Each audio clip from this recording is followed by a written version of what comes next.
السلام عليكم. اهلا بكم اخواتي وحبايبي في حلقه جديده من حلقات قناتنا وقناتكم قناه المراجع المصري للمحاسب القانوني محمد صفت. النهارده هنتكلم عن في 3 قوانين نزلوا في بخصوص الجزئيه بتاعه الضرائب. ايه الثلاث قوانين دول؟ الثلاث قوانين دول القوانين دي هي 5 و6 و7 لسنه 2025، واللي اتصدق عليهم من رئيس الجمهوريه بتاريخ 12 فبراير لسنه 2025. بالنسبة لقانون 6 اللي هو لسنة 2025، وده الخاص بالحوافز والتيسيرات الضريبية للمشروعات التي لا يتجاوز حجم عملها السنوي 20 مليون جنيه. كنت شرحته قبل كده لحضراتكم في فيديو سابق، وكان هو مشروع القانون وقتها وما كانش لسه صدر. ان شاء الله هحط رابط الفيديو لحضراتكم عشان تقدروا تشوفوه بإذن الله وتطلعوا عليه للشرح بتاعه. اما النهاردة بقى هنشرح القانون رقم 5 ورقم 7 لسنة 2025. نبدأ بأول واحد اللي هو قانون 5 سنة 2020، واللي هتشوفوه قدامكم على الشاشة، وده اللي بيتكلم في أوضاع بعض الممولين والمكلفين. المادة الأولى معانا في تطبيق أحكام هذا القانون بيقصد بالألفاظ والعبارات التالية زي ما احنا عارفين. المصلحة بيقصد بها مصلحة الضرائب المصرية. الجزئية التانية ودي المهمة جدا، القانون الضريبي بيقصد به قانون الضريبة على الدخل أو الضريبة على القيمة المضافة أو فرض رسم تنمية الدولة أو فرض رسم تنمية الموارد المالية للدولة أو ضريبة الدمغ. مادة 2 معانا، لا يجوز أن تتم المحاسبة الضريبية سواء بالنسبة للضريبة على الدخل أو الضريبة على القيمة المضافة أو ضريبة الدمغ أو رسم تنمية الموارد المالية للدولة لغير المسجلين بمصلحة الضرائب المصرية عن الفترات الضريبية السابقة على تاريخ العمل بهذا القانون. بس خليكم مركزين معايا في جزء قوي لان لسه فيه شروط. ويعد تاريخ العمل بهذا القانون هو تاريخ بدء مزاولة النشاط حكما في تطبيق احكام قانون ضريبة الدخل الصادر بقانون 91 لسنة 2005، واحكام قانون الضريبة على القيمة المضافة الصادر بالقانون 67 ل 2016. يعني لو حضرتك رحت سجلت بنفسك وانت كان في قبل كده اي حاجه، او مثلا قدمت بتاريخ قديم عقد الايجار والمفروض يتعمل عليك غرامات او الكلام ده كله، ويشترط لتطبيق حجم الفقره الاولى دي اللي احنا قلنا بقى اللي بنقول لحضراتكم عليها. رقم 1 ان تقديم طلب التسجيل بالنسبه للضريبه على الدخل وبالنسبه للضريبه على القيمه المضافه وفقا لحالات وجوب التسجيل المقرره قانونا، وذلك خلال 3 اشهر من تاريخ العمل بهذا القانون. يعني قدامك بس 3 شهور بعد تاريخ العمل من هذا القانون. وبيجوز لوزير الماليه ان هو يمده لمره واحده فقط، يعني يجوز لوزير الماليه ان هو يمده 3 شهور كمان، ودي بترجع لوزير الماليه. رقم 2 معانا الا يكون قد اتخذت اي اجراءات في مواجهه طالب التسجيل من جانب المصلحه قبل تاريخ العمل بهذا القانون. رقم 3 أن يتم تقديم جميع المستندات اللازمة للتسجيل على كافة المنظومات الإلكترونية للمصلحة وفقا لمراحل الإلزام. ما يكونش اتخذ ضدك أي إجراءات في مواجهة طالب التسجيل للمصلحة قبل تاريخ العمل بهذا القانون. يعني أنت لو حضرتك كنت اتسجلت قبل تاريخ العمل بهذا القانون فخلاص أنت ما تخرج بره الجزئية المادة اللي احنا قلناها من شوية.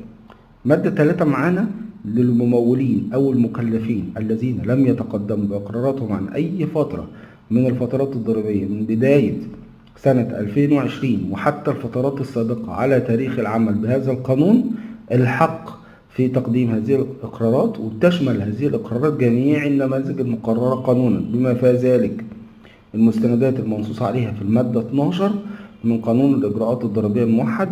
وللممولين أو المكلفين الذين تقدموا بإقراراتهم الضريبية عن الفترات الضريبية المنصوص عليها في الفقرة الأولى من هذه المادة الحق في تقديم إقرارات ضريبية معدلة في حالة وجود سهو أو خطأ أو بيانات لم يتم إدراجها بتلك الإقرارات دون احتساب. مهم جدا الجزئية دي، دون احتساب مقابل تأخير أو ضريبة إضافية. يعني مش هيبقى عليه لا مقابل تأخير ولا ضريبة إضافية.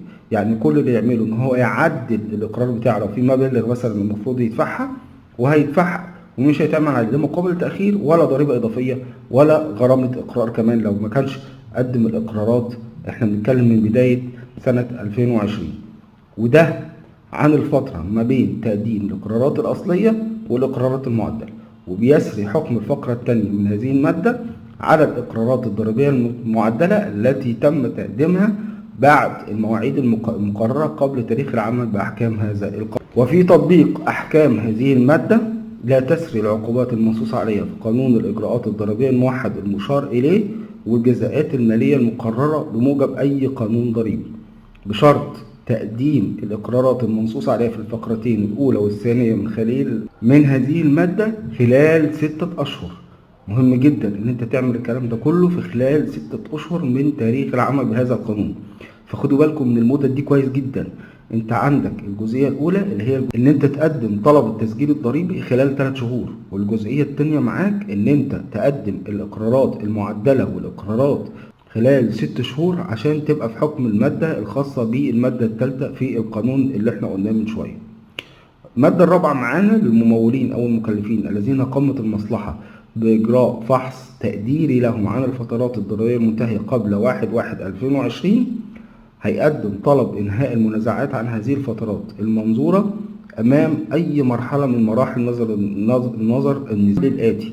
رقم 1، أداء ضريبة. لازم يدفع ضريبة تعادل 30% من الضريبة المستحقة من واقع الإقرار المقدم من الممول أو المكلف عن كل فترة من الفترات الضريبية محل النزاع دون الإخلال بسداد الضريبة المستحقة بالإقرار. رقم 2 معانا أداء ضريبة تعادل قيمة الضريبة واجبة الأداء من واقع آخر اتفاق سابق على الفترة أو الفترات الضريبية محل النزاع مضاف إليه نسبة 40%، وذلك في الحالات الآتية. رقم 1 إن هو عدم تقديم الإقرار الضريبي عن الفترة أو الفترات الضريبية محل النزاع، إن هو ما كانش قدم إقرارات أصلا في محل النزاع اللي هم بيتكلموا فيه. يعني هو دلوقتي بيتحاسب تقديري من قبل المأمورية وما كانش قدم إقرارات أصلا في عن الشغل اللي تم في خلال السنة أو في خلال سواء قيمة مضافة أو دخل. رقم ب معانا تقديم الإقرار الضريبي عن الفترة أو الفترات الضريبية محل النزاع بدون ضريبة مستحقة. رقم ج تقديم الإقرار الضريبي عن الفترة أو الفترات الضريبية محل النزاع منتهيا إلى خسائر ضريبية. في أي حالة من الحالات دي بيدفع الضريبة مضاف إليها نسبة 40% لإنهاء النزاع وبداية المحاسبة بتاعته. وبيكون للممول أو المكلف سداد الضريبة المستحقة ومقابل التأخير أو الضريبة الإضافية. يعني هو بيدفع الضريبة وال40% هيدفع بقى باقي الضريبة ومقابل التأخير والضريبة الإضافية ممكن يدفعهم على أقساط. أقساط دي عبارة عن إيه؟ 25% الشهور الأولى، وبعد كده 25% الثلاث شهور الثلاثة التانيين، وبعد كده 25% كل 3 شهور. يعني بمعنى أصح والممول هنا هيدفع 25% كل 3 شهور زي ما موضح قدامكم في الجزئية بتاعتهم. مادة 5 معانا بتقول للممولين أو المكلفين اللي قامت المصلحة بإجراء فحص ليهم عن الفترات الضريبية المنتهية قبل 1/1/2020. خد بالك بقى من الجزئية دي بناء على دفاتر وحسابات منتظمة.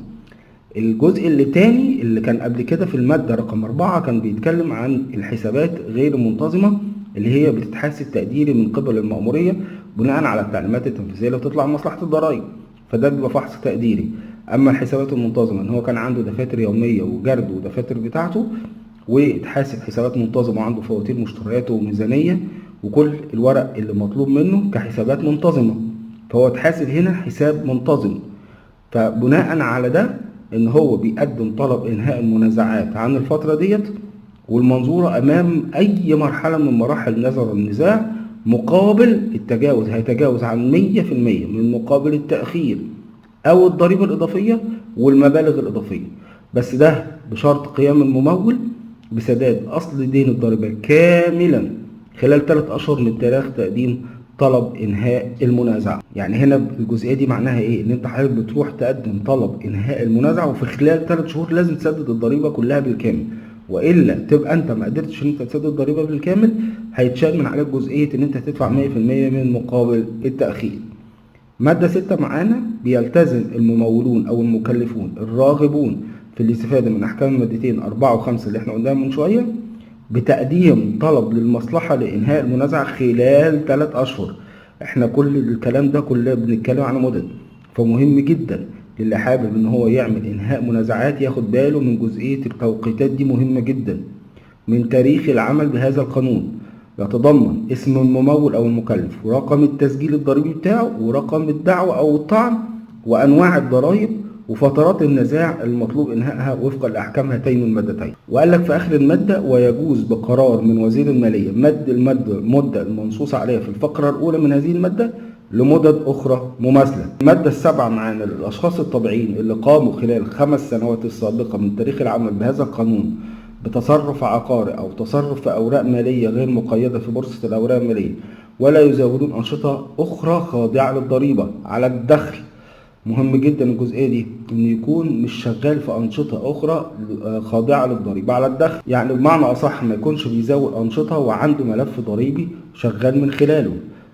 لو هو ما عندوش الجزئية دي وعمل مثلا تصرف عقاري أو تصرف أوراق مالية وخلال ال5 سنوات السابقة اللي هي من أول 1/1/2020 لحد 2025 بيترتب عليها إن هو هيسدد الضريبة المستحقة عليه خلال 6 أشهر. خدوا بالكم كل جزئية وكل مادة مرتبطة بمدة، فمهم جدا إن أنت تبقى عارف المدد دي.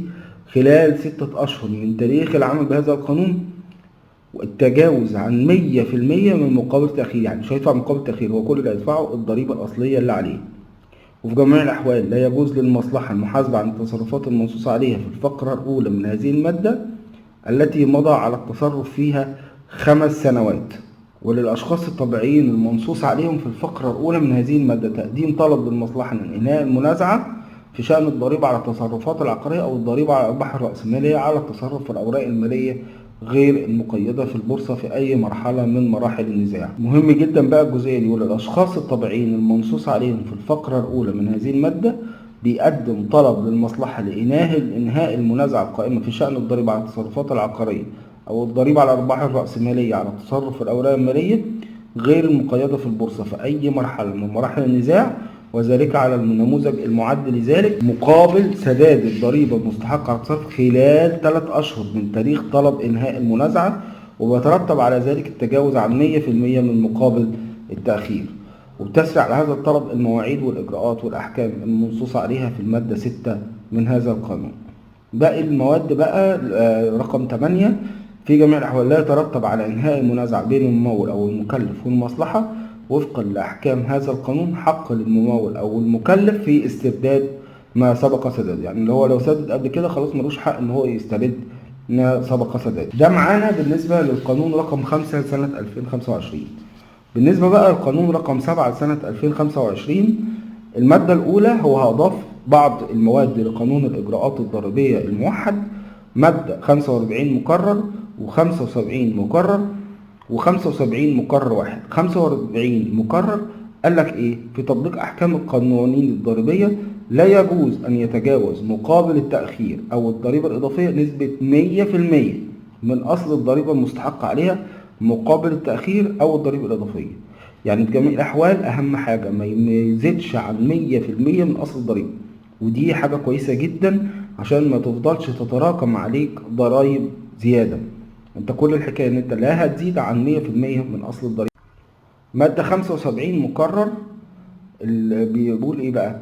يجوز للوزير أو مفوضه التصالح في الجرائم المنصوص عليها في هذا القانون أو القانون الضريبي التي ليس لها مستحقات ضريبية مقابل دفع تعويض لا يقل عن نصف الحد الأدنى للغرامة المنصوص عليها فيه ولا يجاوز ضعف الحد، وذلك قبل رفع الدعوى الجنائية.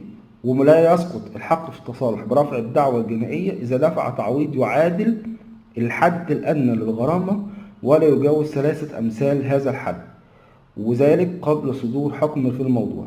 فإذا صدر حكم بات جاز له تصالح نظير دفع تعويض يعادل 4 أمثال الحد الأدنى للغرامة ولا يجاوز الحد الأقصى له. مهم جدا الجزئية ديت عشان تقدر ترجعها كويس قوي. وفي جميع الأحوال بيكون الدفع لخزنة المصلحة أو من يرخص له ذلك في الوزير.